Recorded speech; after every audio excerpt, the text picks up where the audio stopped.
Welcome to Bali ya. Pirinç tarlasına geldik. Rice Terrace diye geçiyor. Yiyecek ve içecek almıyorlar. Onun bokundan çıkarılan kahve var. Dünyanın en pahalı kahvesi oldu. Biz bir bok yedik. Gelirseniz kesinlikle motor kiralayın. Arkadaşlar fiyatlar da bu şekilde. Boktan şeyler içiyoruz işte. 100 gramı 1500 TL falan geliyor bu. Bunlarla da aroma veriyorlar. Ya. Hello. Galiba yemek yediğim en güzel yerlerden birisi burası.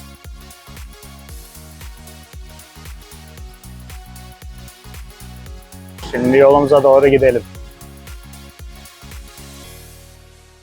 Günaydın arkadaşlar. Kaldığımız yerin karşısında bir motor kiralama yeri vardı. Oradan bir motor kiraladık. Rice Terrace'a gideceğiz. Pirinç teraslarına. 2 günlüğüne kiraladık. 70-70'ten 140 bin rupi verdik. O da ne kadar yapıyor? 360-370 civarında bir para yapıyor. Şimdi yolumuza doğru gidelim.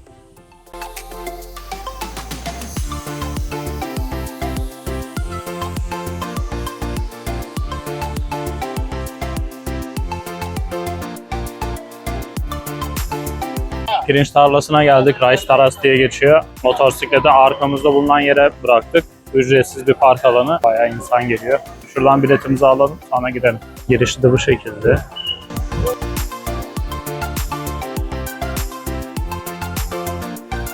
Okay, how many percent of you? Two person. We have a two option for ticket entrance with swimming pool and without swimming pool. And what do you want? We only want see Rice Terrace. Not other. Okay. Thank you. Şu şekilde verdiler. Bir de bileklik bir şey verdiler. Bunu takacağız. Kişi başı 50 rupiye aldılar. 2 kişi ne kadara geliyor? 255 TL'ye falan geliyor. Arada içeriye böyle yiyecek ve içecek almıyorlar. Şu an kontrol ediyor. Hello. Aha. Welcome. In bed? Okay, thank you.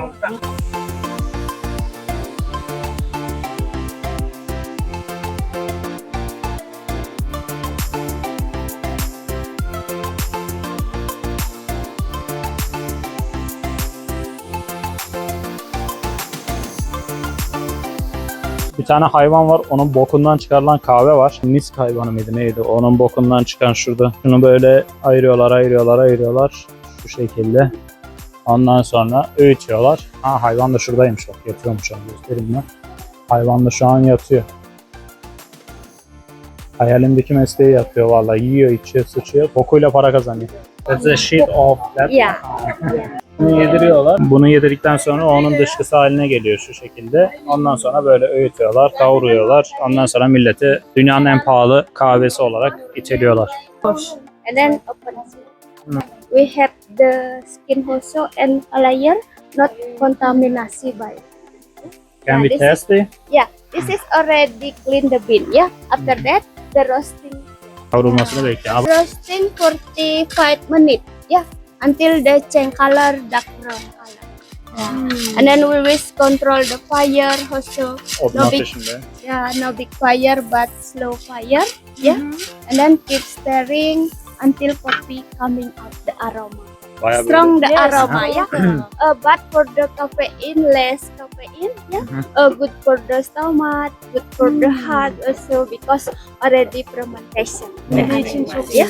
Yeah, this is more expensive coffee. böyle. You want to taste the bean cup, right? Like the peanut crunchy. I like also. Ha, şu anda ver. Yeah. Crunchy, yeah.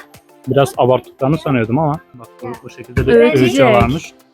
20 minutes until 30 minutes. After that, for the last process, yeah. And then Eliyor.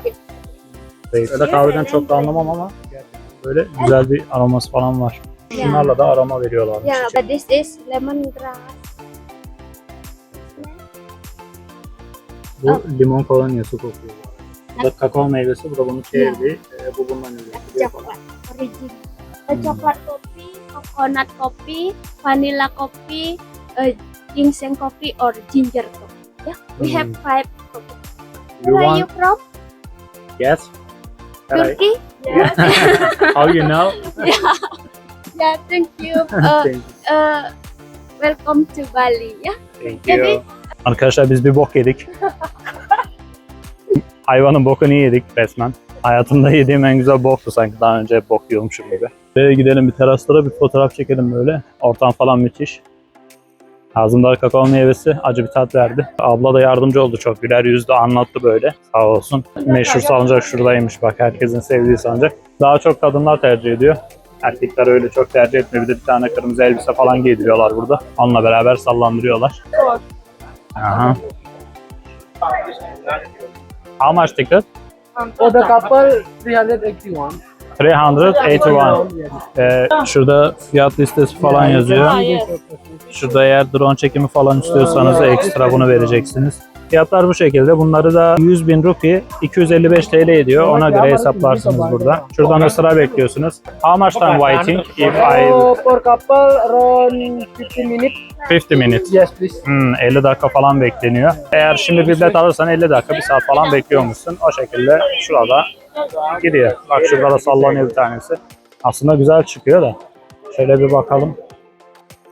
Bak böyle aşağıda. Bak herkese giydiriyorlar. Kırmızı elbise meşhur.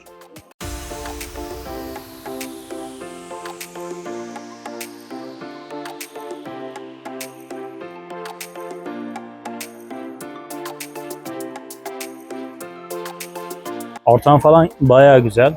Şuraya baksana. 10 numara mekan. Buranın ismi Palas Harum Valley diye geçiyor. Bak meşhur havuzu da şurada. Şuraya da ayrı bir giriş isteniyor. Acayip böyle yeşillik, çok güzel bir yer. Fotoğraf için var ya, her karesinde ayrı bir fotoğraf çıkar diye. Biz de durup durup çekiyoruz zaten her gittiğimiz yerde. Mesela bak burası da güzelmiş. Şurada da bir fotoğraf çıkabilir. Ve hayalet bisiklet diye karşıdan karşıya geçebiliyorsunuz. Karşıdan da fotoğraf videomuzu çekiyorlar. Acayip güzel ya. Bayağı da insan geliyor. Burada insanlar salıncakta falan. Sevdim yani. İçeri girişi de ucuzdu. 50.000 rupi'de ne kadar ediyor? 130 TL civarında bir para ediyor. Gelip görülebilir. Ubud merkeze de yakın.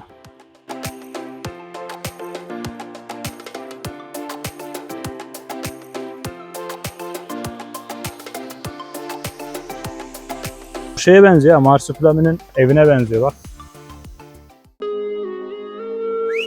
Salih abi bana bir yolluk yap. Selami, bana bir yolluk yap. Arkamda da insanlar havuza giriyor. Oranın girişi için ayrı bir bilet almanız gerekiyor. Rezervasyon yapılması gerekiyormuş. Yoksa yer kalmıyormuş. Fotoğraf çekmek için birebir. Çünkü her köşesine bir şey koymuşlar. Ortam olsun, atmosfer olsun. Hem bakımlı, çok da güzel.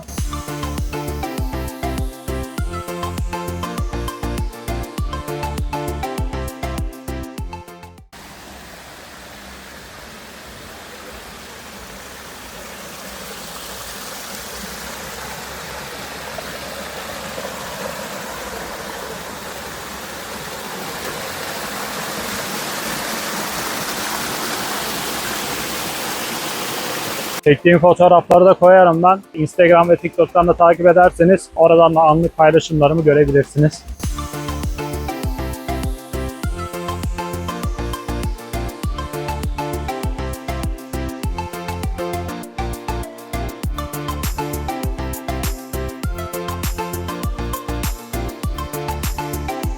Bir de bu kadar yeşil olup bu kadar sıcak olması, anlamadım ben bunu. Acayip sıcak.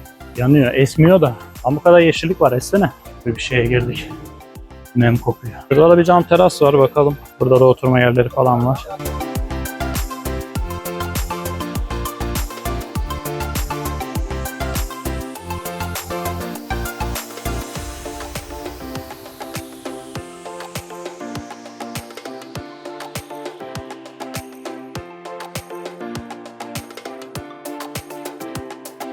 Arkadaşlar fiyatlar da bu şekilde. Meşhur olan Luwak kahvesinden söyledik şundan. Bir deneyelim bakalım. Şimdi geldi kahve bu şekilde. Kahve gurmesi değilim, öyle çok da anlamam ama severim yani işte.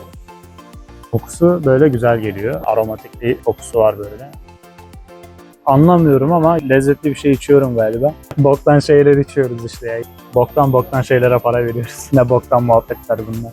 Bu boku siz değil.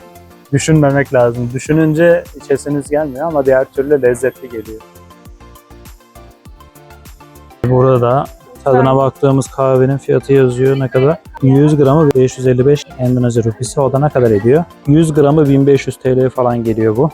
Burası da bu şekildeydi. Şimdi hemen yan tarafında geniş olan o pirinç tarlaları var. Oraya bakacağız. Asıl yer orası. Ondan sonra da bir dini inançlar için kullanılan bir su. Orada gidip banyo falan yapıyorlar. Gidelim bakalım. Thank you. Bye bye. Şu meşhur mis kedisi bu. Heykelini de yapmışlar şöyle devasa. Bizim motor da bu. Maviş.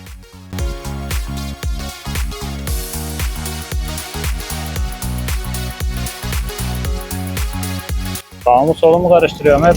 Yan taraftaki pirinç tarlalarına girecektik. Yanlış girdik. Ama iyi ki de girmişiz. Yolu çok güzel. Hoşuma gitti. Yola baksanıza mükemmel duruyor. Burada trafiğine hala alışamadım. Diğer videolarda da hep trafik sağdan akıyor falan diyordum. Eşim beni uyardı. Trafik soldan akıyor. Evet, trafik soldan akıyormuş. Şu an soldan gidiyoruz ya. Demek ki soldan akıyor. Düz mantık. Hemen biz buradan girdik hemen yan tarafı diye de burası değilmiş. Biraz daha ilerisine gideceğiz şimdi. Buradan nasıl döneceğiz? Benim kafam hala almadı ya. Şu sağ solu var ya bir türlü çözemedim.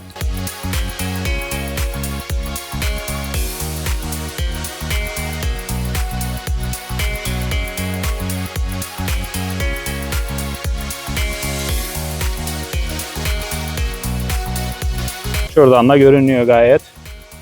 Yani girip fotoğraf çekmek isterseniz o ayrı mesele. Biz tercih etmedik.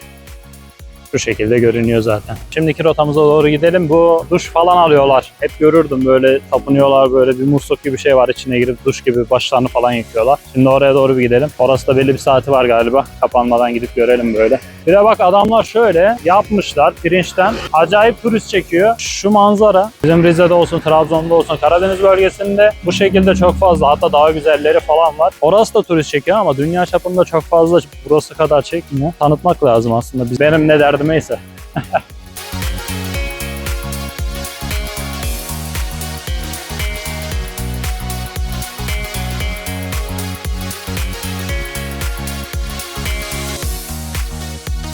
Boğut merkez değil de bak bu taraflar gelip görülebilir. Gelirseniz kesinlikle motor kiralayın. Bak motorda da şöyle yapın. Havalimanına gelmeden önce haftalık mı geliyorsunuz, aylık mı geliyorsunuz ona göre kiralayın. Hem fiyatları daha uygun oluyor. Hem de alırsınız bütün adayı gezersiniz. Bali adasının hepsini gezersiniz. Tekrardan uçuşunuz Bali havalimanından olacaktır. Havalimanına gelirsiniz. Düşünemedim ben o şekilde. Şimdi ben buradan havalimanına gitmek için Grab'e baktım. 300.000 rupi istiyor benden. O da yaklaşık 750-780 arasında bir ücret ediyor. Gelirseniz siz benim gibi yapmayın. Ben çünkü plansızdım, planım da yoktu. Geri ne zaman döneceğimi de bilmiyordum. Dönüşleri de ben bir türlü çözemedim. Çok saçma böyle. Trafik soldan akıyor. Kafam çok karışıyor ya.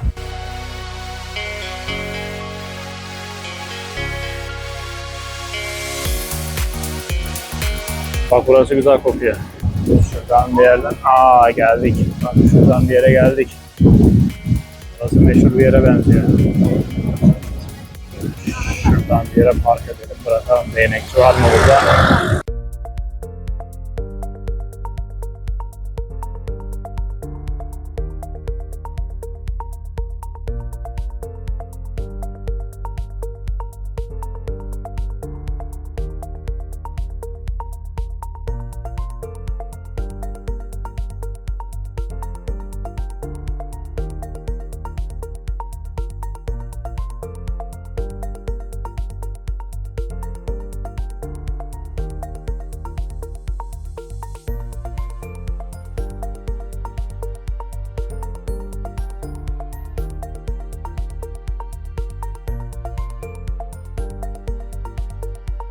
Üstümüze bir şey almamız gerektiğini söyledi. Etek gibi bir şey bağlayın dedi. Öyle gelin dedi. Herhalde ibadet yeri gibi bir şey ya. Saygısızlık olmasın diye. Dedim ne gerek var ama burada işte görüyoruz her şeyi. Bu çeşme suyuyla arındıklarını düşünüyorlarmış. Buraya gelip gusül alıyorlar. O şekilde bir arınıyorlar. Başka bir yere gidiyorduk. Burayı da tesadüfen gördük. Hemen durduk böyle. Zaten öyle bir yer ki her gittiğimiz yerde böyle durasımız geliyor. Mesela navigasyonla gideceğimiz yer 15 dakika görünüyordu. Her gittiğimiz yerde durup gittiğimiz için bu sefer de geç kalıyoruz. Gideceğimiz yere varamıyoruz. Çekimler biraz uzuyor falan filan derken bir şeyler oluyor. Bir köye geldik. Acayip güzel.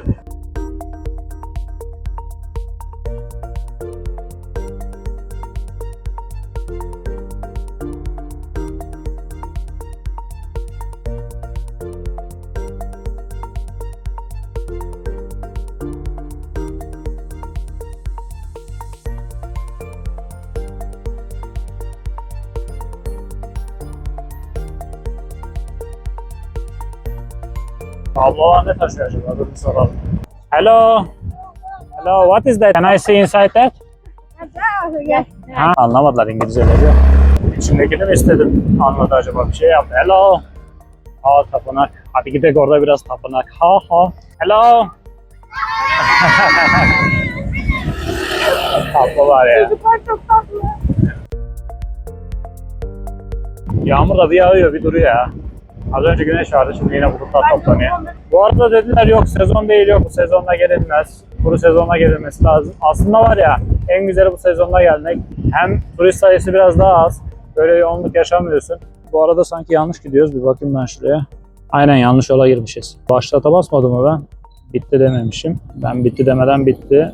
Ben yanlış yola giriyormuşum. Tamam geri döneceğiz. Demişken şöyle bak hatta. Ne varmış burada? Oo, lan var ya harbi millet balığı burada çekiyor.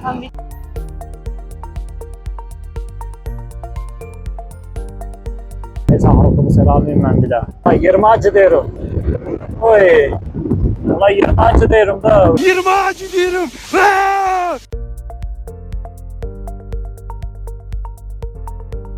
Slash. Ne yapıyorsunuz? Hello. Lan ne taşıyor ya? Çok merak ettim ya. Birini durdurup soracağım da. Yanlış anlıyorlarsa. Ya merak ettim ya. Ne taşıyor içinde? Dur bir söyleyeyim. Hello. Can I see inside? Ha, retail'e gidiyormuş. Are you going to retail? Ya Taman Sari. Okay, thank you. See you. Ya, ya. See you. Bye bye. Bye bye. Tapınağa gidiyorlarmış. Herhalde oraya hediyeler falan bağışlayacaklar. İbadet yapacaklar. Çok şükür bir tanesine denk geldik de içini açtı gösterdi.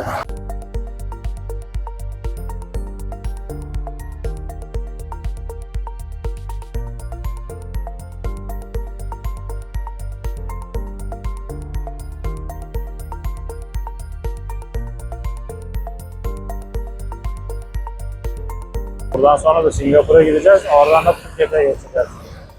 Takipte kalın. Kanala abone olun. Beğenin, yorum yapın. Arkadaşlar böyle bir mekana geldik. Manzarası bu şekilde. Yemek yiyeceğiz. İçeride kimse yok. Sessiz sakin. Pirinç teraslarından sonra geri dönmektense biraz daha gidin. Hem bizim geçtiğimiz yolları görürsünüz. Hem de güzel bir manzarası falan var. Menüyü de göstereyim ben size. 10.000 rupi 25 TL'ye tekabül ediyor. Yemek geldi bu şekilde. Galiba yemek yediğim en güzel yerlerden birisi burası.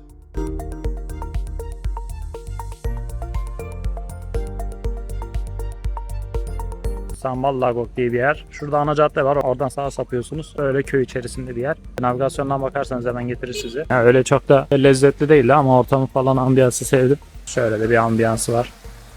Lan bize bu balıkları yedirmediler inşallah. Ama benimki piranhaya benziyordu ya. Yine bir soracağım, dur bakayım.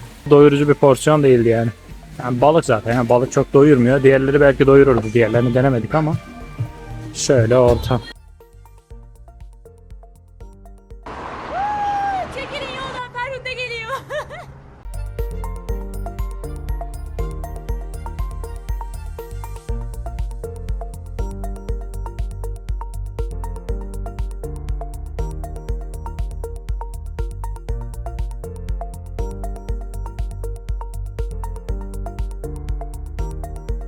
Bugünü de bu şekilde bitirdik. Hello. Bugünü de bu şekilde bitirdik. Kanala abone olmayı, beğenmeyi, yorum yapmayı unutmayın. Bir sonraki videolarda görüşmek üzere.